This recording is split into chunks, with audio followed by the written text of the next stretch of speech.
Hello student, welcome to our YouTube channel commerce proficiency.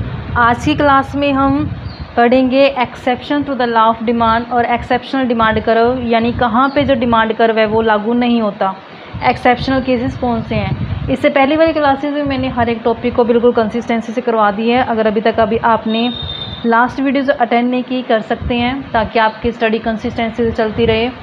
अगर अभी तक आपने मेरे चैनल कॉमर्स प्रोफिशिएंसी को सब्सक्राइब नहीं किया, सब्सक्राइब कीजिए ताकि जब भी मैं न्यू वीडियोस अपलोड करूं तो सबसे पहले नोटिफिकेशन आपके पास जाए और सबसे पहले वीडियोज़ है जो आप देखें। आज हम करते हैं exception to the law of demand और एक्सेप्शनल डिमांड कर्व। मैंने आपको लॉ ऑफ डिमांड का मीनिंग बताया कि लॉ ऑफ डिमांड क्या होता है, जिसमें हमने पढ़ा था कि डिमांड और प्राइस के बीच में इन्वर्स रिलेशन होता है, नेगेटिव रिलेशन होता है। प्राइस के बढ़ जाने से डिमांड कम हो जाती है, प्राइस के कम होने से डिमांड बढ़ जाती है। आज हम पढ़ेंगे कि कहाँ पे ये रूल है, जो लॉ है, जो डिमांड का लागू नहीं होता, एक्सेप्शनल केसेस कौन से होते हैं। यानी कि प्राइस से कम होने से डिमांड नहीं बढ़ेगी, यानी प्राइस के बढ़ने से डिमांड कम नहीं होगी। तो ये कौन से एक्सेप्शनल केसेस हैं। सबसे पहले पढ़ते हैं आर्टिकल ऑफ डिस्टिंक्शन या Veblen goods. Article of distinction या वेबलन गुड्स में ऐसी गुड्स आ जाती हैं जो बिल्कुल ही हाईली रेटेड होती हैं, जिन्हें रिच पर्सन है, जो अमीर पर्सन जो लोग होते हैं, अमीर लोग उसे ख़रीदते हैं ताकि उन्हें अपना स्टेटस दिखाना अच्छा लगता है सोसाइटी के अंदर कि हाँ, हम बहुत रिच हैं। सोसाइटी के अंदर दिखाते हैं कि हम बहुत रिच हैं, हमारे पास बहुत महंगी महंगी चीज़ें हैं। वो लोग आर्टिकल डिस्टिंक्शन या वेबलन गुड्स का जो ज़्यादा परचेज़ करते हैं ताकि उन्हें लगे कि हम सोसाइटी में सबसे ज़्यादा रिच फैमिली में से आते हैं। जैसे वेबलन गुड्स, जिसको ये नेम है जो वेबलन गुड्स पड़ा था अमेरिकन इकोनॉमिस्ट वेबलन के नाम से। इसमें आर्टिकल डिस्टिंक्शन और लग्जरी गुड्स आए थे, जैसे jewellery, original work of art by the great artist, जो बड़े बड़े आर्टिस्ट होते हैं उनकी जो बनाई हुई आर्ट होती हैं। Article distinction according to Veblen command more demand, कहते हैं इसमें क्या होता है कि डिमांड बढ़ जाती है जैसे प्राइस क्या होते हैं उसके बढ़ जाते हैं, यानी कि प्राइस भी बढ़ जाता है, साथ ही साथ डिमांड भी बढ़ जाती है। Diamond, gems and costly carpet etcetera will have more demand when their price are high. जैसे डायमंड हो गया, जेम्स हो गए हैं, कॉस्टली कारपेट्स हो गए हैं, इनकी डिमांड बढ़ जाती है जैसे इनके प्राइसेस हाई हो जाते हैं। Diamonds and gems are consider article of distinction in the society and so are more in demand despite high price. कहते हैं कि जो ये डायमंड होते हैं, जेम्स होते हैं, ये आर्टिकल ऑफ डिस्टिंक्शंस में आते हैं, जो मतलब हमें सोसाइटी से अलग करते हैं, हमारे स्टेटस को शो करते हैं कि हम बड़े अमीर लोग हैं, हम डायमंड यूज़ करते हैं। इस केस में क्या होता है कि जैसे प्राइस बढ़ जाता है, डिमांड क्या जाती है, बढ़ जाती है। देयर प्राइस गोज़ डाउन, जैसे इनका price down, they know longer remain article of distinction, तो वो अभी तक आर्टिकल डिस्टिंक्शन नहीं कहलाएगा। ऐसे हैव लेस डिमांड, उसकी डिमांड क्या हो जाएगी, कम हो जाएगी। अगर डायमंड सस्ता होगा तो अमीर लोग उसको नहीं खरीदेंगे, उनको लगा कि अगर हम खरीदेंगे तो हमारा स्टेटस तो हाई दिखेगा ही नहीं सोसाइटी में। इसलिए जब आर्टिकल डिस्टिंक्शंस का प्राइस बिल्कुल हाई चल जाता है तब अमीर लोग उसको खरीदते हैं ताकि हम सोसाइटी के अंदर है जो अपने स्टेटस को दिखा सकें। नेक्स्ट आता है इग्नोरेंस। इग्नोरेंस, कई बार क्या होता है कंज्यूमर अपने इग्नोरेंस के कारण भी है जो लॉ ऑफ डिमांड का एक्सेप्शनल केस बन जाता है। इग्नोरेंस में क्या होता है कि कंज्यूमर की ना एक धारणा होती है कि अगर जो चीज़ हमें सस्ती मिल रही है वो चीज़ घटिया है, जो चीज़ हमें महंगी मिलती है वो चीज़ बड़ी है। तो जो चीज़ सस्ती मिलती है उसकी डिमांड भी वो क्या कर देता है, कम कर देता है। जो चीज़ महंगी लगती है उसको लगता है कि बड़ी है, तो उसकी डिमांड भी क्या करता है, वो हाई कर देता है। कंज्यूमर की इग्नोरेंस के कारण भी क्या होता है, फिर लॉ ऑफ डिमांड लागू नहीं हो पाता। Many a time consumer out of sheer ignorance और poor judgement consider a commodity to be low quality if its price is low. अगर सस्ते में उसको सस्ते प्राइस पे अगर उसको कुछ मिल रहा है तो उसको लगेगा कि ये तो घटिया क्वालिटी का है। अगर हाई प्राइस पे उसको मिलेगा उसको लगेगा ये तो बड़ी अच्छी क्वालिटी का है। Benham gives interesting example to substantiate this point. तो यहाँ पे बेनहम ने एक एग्जांपल दी है। Before World War second an illustrated book was publish in UK and price at 6 d per copy. कहते हैं कि वर्ल्ड वार सेकेंड से पहले एक बुक थी, पब्लिश की गई थी यूके में, उसका प्राइस था जो 10s था 6D पर कॉपी के हिसाब से। But it could not attract many buyers, लेकिन उन्होंने मैनी बायर्स को अट्रैक्ट किया ही नहीं। Another edition of the same book, कहता है इसी बुक का अनदर जो एडिशन है वो पब्लिश किया गया वर्ल्ड वार सेकेंड के बाद। This time it was price, इसका जो प्राइस रखा गया वो देखो हाई रखा गया, and 10 shilling which was higher than the previous price, जो प्रीवियस प्राइस से बहुत हाई था। The book was sold like hot cake, तो ये तो ऐसे बिग्गी फटाफट। High price of the book enhance its quality, क्योंकि लोगों को लगा कि हाई प्राइस है मतलब क्वालिटी बहुत अच्छी है, इसलिए उसकी डिमांड क्या कर दी, ज़्यादा कर दी। तो ये इग्नोरेंस जो होती है लोगों की, इसके कारण भी ये जो लॉ ऑफ डिमांड है एप्लीकेबल नहीं हो पाता। नेक्स्ट आते हैं गिफन गुड्स। गिफन गुड्स में क्या होता है कि कई बार घटिया गुड्स जिसे बोल देते हैं कि गिफन है, ये घटिया गुड्स होती है। इसका जो गिफन गुड्स का नाम पड़ा है ये after 19th century economist sir Robert Giffen के नाम से पड़ा है। ये वो इन्फीरियर या घटिया गुड्स होती हैं जिनकी डिमांड कम हो जाती है उसके प्राइस के कम होने से। यहाँ पे लॉ ऑफ डिमांड है जो काम नहीं करता। जैसे एग्जांपल दिया गया है कि जो बाजरा है उसको घटिया गुड्स माना गया है। जैसे जो प्राइस होते हैं बाजरा के वो कम हो जाते हैं, बाजरा के प्राइस क्या हो जाते हैं, कम हो जाते हैं। तो बाजरा के प्राइस कम हो जाने से जो रियल इनकम होती है कंज्यूमर की वो बढ़ जाती है। रियल इनकम क्या होती है, मैंने लास्ट क्लास में आपको बिल्कुल अच्छे से क्लियर करवाया है। रियल इनकम बढ़ जाएगी तो जो बढ़ी हुई इनकम है उससे कंज्यूमर क्या करेगा, फिर व्हीट की डिमांड कर देगा। तो जो डिमांड है फिर बाजरा की वो कम हो जाएगी, यानी कि बाजरे का प्राइस कम, बाजरे की डिमांड भी कम। In this way fall in price of inferior goods, कहता है अगर सस्ती मिलती हैं तो डिमांड क्या हो जाएगी, कम। अगर महंगी मिलेंगी डिमांड क्या हो जाएगी, ज़्यादा। However it is to be noted that, तो कहता फिर भी यहाँ चीज़ नोट करने वाली ये है कि जो लॉ ऑफ डिमांड है need not necessarily fail in case of all inferior good. लेकिन कहता जो लॉ ऑफ डिमांड है ना ये सभी के सभी इन्फीरियर गुड्स के केस में नहीं लागू होता। And only those inferior goods in the case of which law of demand fail are called Giffen good. जिस गुड्स के ऊपर, जिस इन्फीरियर गुड्स के ऊपर लॉ ऑफ डिमांड लागू नहीं होता उसी को क्या बोलते हैं, गिफन गुड्स बोलते हैं। नेक्स्ट आता है एक्सपेक्टेशंस ऑफ राइज और fall in price in future.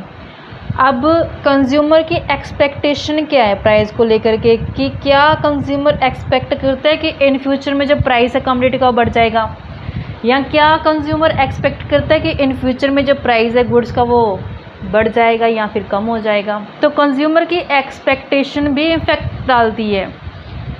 अब एग्जांपल के लिए मैं मान लेती हूँ कि अगर मान लो टमाटर का एग्जांपल लेते हैं, जैसे जैसे टमाटर के रेट बढ़ते हैं तो मुझे लगेगा कि इन फ्यूचर में इसके तो और भी रेट हाई हो जाएंगे, और भी रेट हाई हो जाएंगे। तो मैं एट प्रेजेंट क्या करना शुरू कर दूँगी, ज़्यादा ख़रीदना शुरू कर दूँगी, ताकि आज तो मुझे वो एटलीस्ट कम प्राइस से मिल रहे हैं ना। अगर मुझे लग रहा है कि टमाटर के रेट सस्ते हो रहे हैं तो मैं एक्सपेक्ट करूँगी कि इन फ्यूचर में और भी कम रेट पे मिलेगा, और भी कम रेट पे मिलेगा। तो एट प्रेजेंट मैं क्या करूँगी, कम ही खरीदूँगी, ताकि मैं आने वाले टाइम में इसको सस्ते रेट पे खरीद सकूँ। तो जो कंज्यूमर की एक्सपेक्टेशन होती है फ्यूचर के प्राइस को लेकर के, ये भी डिमांड के ऊपर इम्पैक्ट डालती हैं। If price are like to rise more in the future, कहता अगर प्राइस है जो फ्यूचर में बढ़ता जाएगा even at the existing higher price people में demand more unit of the commodity in the present. तो एट प्रेजेंट अपन क्या करेंगे, उस प्रोडक्ट की डिमांड ज़्यादा करेंगे, क्योंकि मुझे ये लगेगा कि कहीं इन फ्यूचर में और महंगा ना हो जाए, तो इसलिए आज क्या करेंगे, उसको ज़्यादा खरीदना शुरू कर देंगे। इसके अपोजिट अगर लगेगा कि प्राइस है जो फ्यूचर में कम होएगा, तो एट प्रेजेंट मैं कम कमोडिटी की डिमांड करूँगी, क्योंकि मेरी एक्सपेक्टेशन रहेगी कि मैं इसको जब फ्यूचर में सस्ता हो जाए तब खरीद लूँ। जो ये सिचुएशन होती है इसमें स्लोप जो होता है डिमांड का वो पॉजिटिव हो जाता है, क्योंकि इस केस में क्या हुआ, price high demand high, price low demand low, positive relation हो गया दोनों के बीच में। However, this exception to the law of demand hold good only if it has earlier not been specified assumption of the law। कहता है ये exception जो law की सिर्फ तभी लागू होगी जो पहले से पहले कोई स्पेसिफाइड अजम्पशन है जो लॉ की लागू नहीं हुई है। नेक्स्ट आते हैं कंज्यूमर साइकोलॉजी, बाइसनेस और इल्यूजन, यानी कि कंज्यूमर की साइकोलॉजी क्या कहती है, उसके दिमाग में चलता क्या है, इल्यूजन क्या है उसके दिमाग में। When the consumer is wrongly biased against the quality of a commodity with the price changes, he may contract his demand for that commodity with a fall in price. Sometimes sophisticated consumers do not buy when there is a stock clearance sale at a reduced price, thinking that the good may be of bad quality।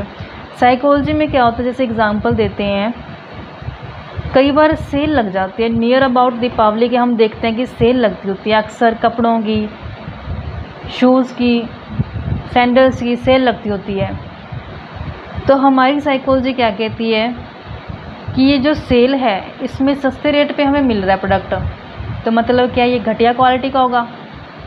हालांकि कई बार क्या करते हैं शॉप्समैन कि अपना जो पुराना stock होता है उसको क्लियर करने के लिए, अपने पुराने स्टॉक को निकालने के लिए वो सस्ते रेट पे प्रोडक्ट लॉन्च कर देते हैं, जिसे सेल बोलते हैं। लेकिन कंज्यूमर की साइकोलॉजी क्या होती है, ये तो सेल वाला प्रोडक्ट है, मतलब ये तो क्या होगा, घटिया होगा, इसकी क्वालिटी तो अच्छी नहीं होगी, तो इसी कारण से कंज्यूमर उस प्रोडक्ट का फिर नहीं खरीदता। नेसेसरी ऑफ लाइफ, कहता है जो चीज़ें नेसेसरी होती हैं हमारे ज़िंदा रहने के लिए ज़रूरी होती हैं, जो बहुत नेसेसरी है लाइफ के लिए, जैसे वीट अनाज चाहिए, gas, rice, salt, kerosene, oil, sugar, are not affected by the application of the law, कि ये नेसेसिटी है जो चाहिए ही चाहिए होती है लाइफ में, इसके ऊपर लॉ है जो वो अफेक्ट नहीं डालता। Whatever may be the price, consumers have no option but to buy it. इसमें प्राइस का कोई रोल नहीं रहता, क्योंकि जो चीज़ें चाहिए होती हैं इंसान को वो चाहिए होती हैं। अब मान लो मैं एग्जांपल देती हूँ कि जो सॉल्ट होता है वो चाहिए होता है इंसान को, क्योंकि हर एक सब्ज़ी में सॉल्ट के बिना सब्ज़ी नहीं टेस्टी बनती। अगर सॉल्ट का प्राइस मान लो सस्ता होता है तो क्या इंसान उसको ज़्यादा ख़रीद लेता है, नहीं खरीदता, क्योंकि जितनी उसको ज़रूरत होती है उतना ही वो ख़रीदेगा। ऐसा नहीं है कि जहाँ वो सब्ज़ी में 1 चम्मच डाला तो अब 2 चम्मच डाल देगी, सस्ती हो गई है, नहीं, ऐसा नहीं करेगा वो। जो नेसेसरी गुड्स होती हैं लाइफ के लिए उसके ऊपर प्राइस का कोई इफेक्ट नहीं पड़ता, क्योंकि वो चाहिए ही चाहिए होती हैं इंसान को। नेसेसरी के बाद हमारे पास आता है commodities with special brand and trademark. कहते हैं कुछ ऐसी कमोडिटी होती है जो स्पेशल ब्रांड की होती हैं, जिसके ऊपर ट्रेडमार्क होते हैं, स्पेशल होती हैं गुड्स।